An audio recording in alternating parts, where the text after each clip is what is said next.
Assalamualaikum warahmatullahi wabarakatuh. Jadi di sini saya akan mempresentasikan sebuah PPT yang sudah saya susun sebelumnya. Tapi saya akan memperkenalkan diri saya terlebih dahulu. Perkenalkan, nama saya Widya Tria Merianti, NIM 2021143 di kelas 1M Prodi PGSD. PPT ini merupakan MK dari pengantar pendidikan. Dosen pengampu yaitu Bapak Dr. Haji Hendra Wijaya SAG MPDI. Jadi PPT yang dibahas pada hari ini yaitu berjudul Pendidikan sebagai sebuah sistem dengan subtema A, yaitu syarat berdirinya ilmu pengetahuan; B, ilmu pendidikan sebagai ilmu normatif, teoritis, dan praktis; C, cabang-cabang ilmu bantu pendidikan. Membahas yang A, yaitu syarat berdirinya ilmu pengetahuan. Ilmu pengetahuan adalah uraian yang sistematis dan metodis tentang suatu hal atau masalah. Setelah melihat pengertian tersebut, dapat disimpulkan bahwa syarat ilmu pengetahuan sebagai berikut. Ilmu pengetahuan harus ada objeknya. Adapun objek ilmu pengetahuan adalah objek material dan formal. Objek material adalah bahan yang menjadi sasaran suatu ilmu pengetahuan, sedangkan objek formal adalah sudut pembahasan suatu ilmu pengetahuan. Misal, ilmu jiwa dan ilmu manusia. Yang kedua macam ilmu pengetahuan itu mempunyai objek material sama atau manusia, akan tetapi objek formalnya berbeda. Oleh karena itu, objek material ilmu pengetahuan dapat sama, sedangkan objek formalnya itu berbeda. Ilmu pengetahuan harus metodis.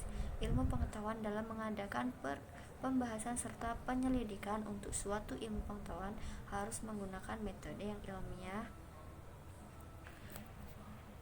Ilmu pengetahuan harus sistematis, harus mempunyai dinamika. Ilmu pengetahuan harus tumbuh dan berkembang untuk mempunyai kesempurnaan. Suatu ilmu pengetahuan harus memenuhi 3 persyaratan pokok dan beberapa persyaratan tambahan. Di antaranya, yang pertama yaitu persyaratan pokok. Suatu ilmu harus mempunyai objek tertentu. Suatu ilmu pengetahuan harus menggunakan metode-metode yang sesuai. Dan yang terakhir yaitu suatu ilmu pengetahuan harus menggunakan sistematika tertentu. Adapun persyaratan tambahan yaitu suatu ilmu pengetahuan harus mempunyai dinamika. Kedua yaitu suatu ilmu pengetahuan harus praktis.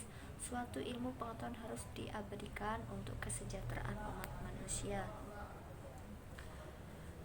Dan kita bahas subtema yang B, yaitu ilmu pendidikan sebagai ilmu normatif, teoris, dan praktis.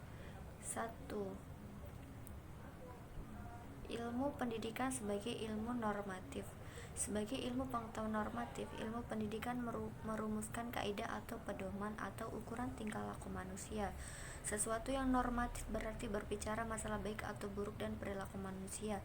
Ilmu pendidikan memutuskan peraturan-peraturan tentang bertingkah laku manusia untuk mencapai keteraturan hidup. Keteraturan hidup akan menjamin kelangsungan, keeratan atau kohesi antara manusia atau hubungan sosial manusia. Ilmu pendidikan bersifat normatif berarti pula bersifat praktis, karena ilmu pendidikan sebagai bahan ajar yang patut diterapkan, sehingga pendidik bertugas menanamkan sistem-sistem norma bertingkah laku manusia yang dibanggakan, dihormati, dan dijunjung tinggi oleh masyarakat. B, yaitu ilmu pendidikan sebagai ilmu normatif, teoris, dan praktis. Masih membahas subtema yang B. Poin kedua yaitu membahas tentang ilmu pendidikan sebagai ilmu yang bersifat teoritis dan praktis.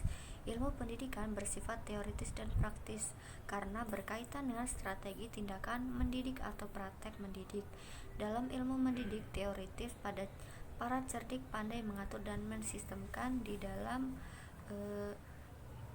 suap pikirnya masalah yang tersusun sebagai pola pemikiran pendidikan. Jadi dari praktik-praktik pendidikan disusun pemikiran-pemikiran secara teoritis.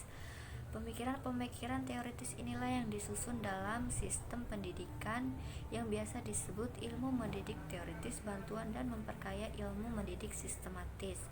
Selanjutnya adalah bagaimana hubungan antara ilmu mendidik historis dan ilmu mendidik praktis.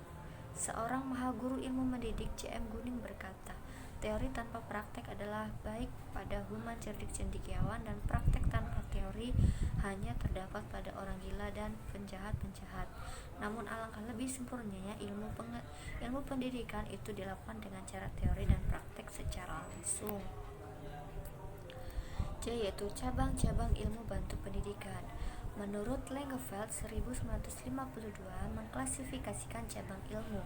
Nomor 1 yaitu ilmu pendidikan teoritis, 2 ilmu pendidikan sistematis, 3 sejarah pendidikan, ilmu perbandingan pendidikan, 5 ilmu pendidikan praktis, 6 metodik, 7 pendidikan keluarga, 8 pendidikan keagamaan.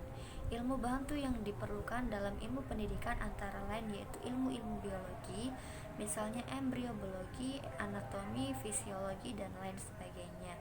Ilmu jiwa misalnya ilmu jiwa umum, ilmu jiwa perkembangan, ilmu jiwa sosial. Ilmu-ilmu sosial misalnya sosial ekonomi, hukum, dan lain sebagainya. Mungkin itu saja yang bisa saya sampaikan, kurang lebihnya saya mohon maaf. Saya ucapkan see you next video and thank you for watching. Wassalamualaikum warahmatullahi wabarakatuh.